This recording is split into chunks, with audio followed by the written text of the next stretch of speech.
चाहेंगे इस एल्बम के बारे में जिसके आप हिस्सेदार हैं? क्या है ये पूरा एल्बम, बताइए। नहीं, वैसे एल्बम नहीं है, सिंगल है। और एल्बम एक बहुत कमाल का बन रहा है, जहाँ मलिका जो बहुत अच्छा, she is a wonderful lyricist, अच्छी शायरा हैं और उनके गज़लों पर आधारित एक एल्बम बन रही है।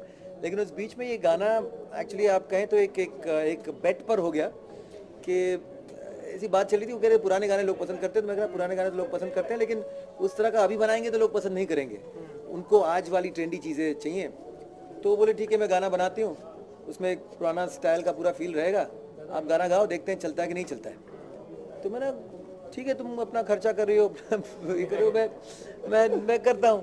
तो उस बात पे फिर मैं चले गया, मैं समर हॉलिडे थे, बच्चों की छुट्टी में निकल गया, वापस आया तो बोले ट्रैक तैयार है, आप गाना गा दो। तो मुझे याद आया वो बात हुई थी, तो मैंने गाना गा दिया एंड बस बेट हार गया। और क्या, गाना लोगों ने बहुत पसंद किया है। इट्स बिना किसी, सब्बीवाल जी ने बहुत उनको we have used all his expertise, और उन्होंने खूबसूरती से वीडियो सजाया है। कितने की शर्त? और हाँ, शर्त कितने की?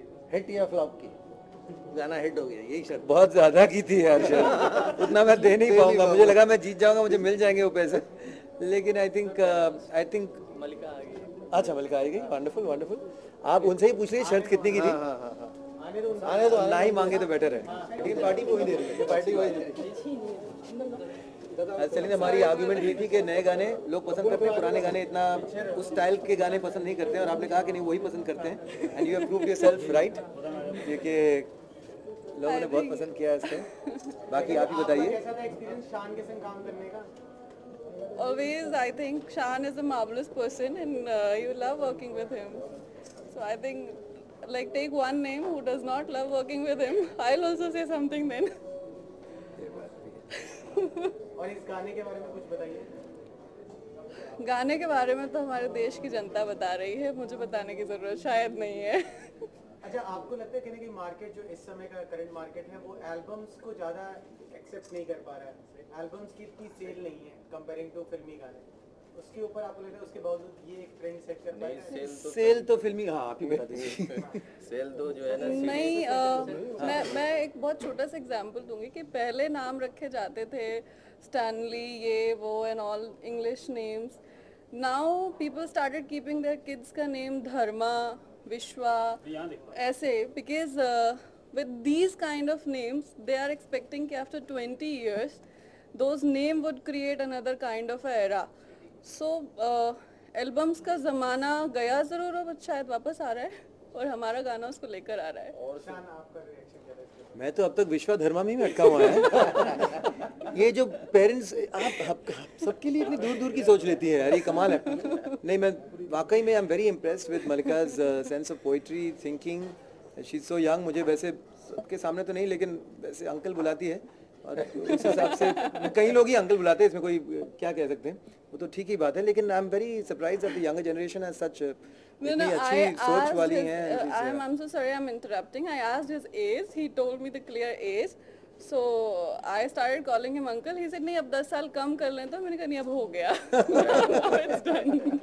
हाँ, आपने पहला सवाल किया था जो फिल्म का गाना, बताइए आप सवाल कीजिए। हाँ भाई, कि एल्बम्स की सेल इतनी नहीं है। देखिए क्या है कि सेल तो फिल्म की भी नहीं है, गाने की। सीडीज आज के दौर में कोई नहीं बिकते हैं, चाहे वो फिल्म को या एल्बम्स को।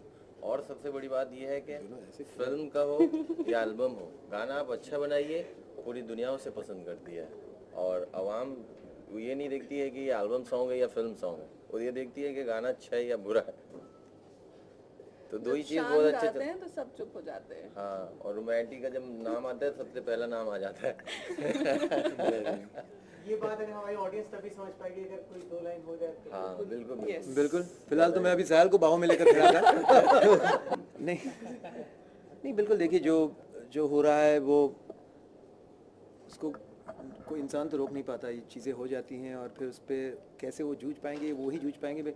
कल भी ये बात कह रहे थे, हम चाहे जितना भी सहानुभूति दिखाएं, चाहे हम जो भी बातें करें, उससे जिन पर ये तकलीफ़ हो रही है, जिनको इन चीज़ों से जिनका सामना करना पड़ रहा है, उनका जो कष्ट है, जो दर्द है, जो तकलीफ़ें हैं, वो तो कम नहीं हो सकती।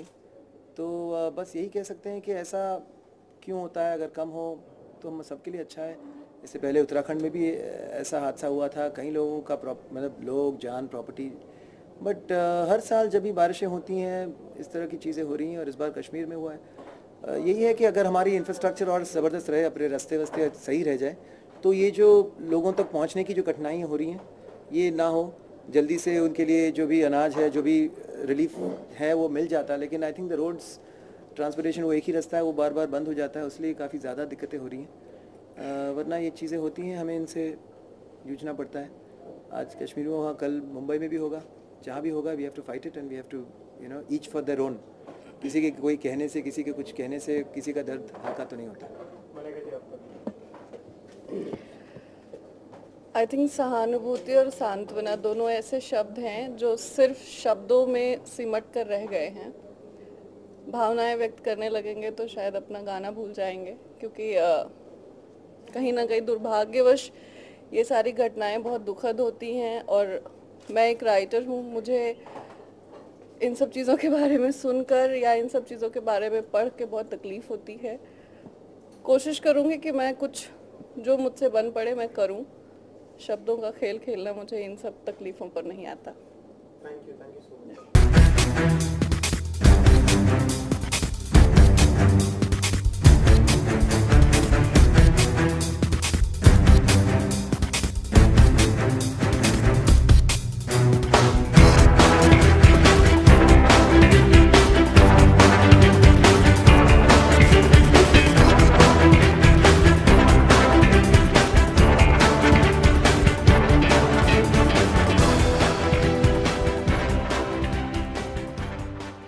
Hi Deepika, hi Arjun, Alok here from OFM. Sir आपके सवाल खत्म नहीं हुए, कल तो सवाल जवाब किए थे मेरे साथ। आज मंच दूसरा है ना। मंच ऐसे नहीं लग रहा स्कूल का माहौल है, इन्होंने रूल वूल बताया और फिर हाथ ऊपर करके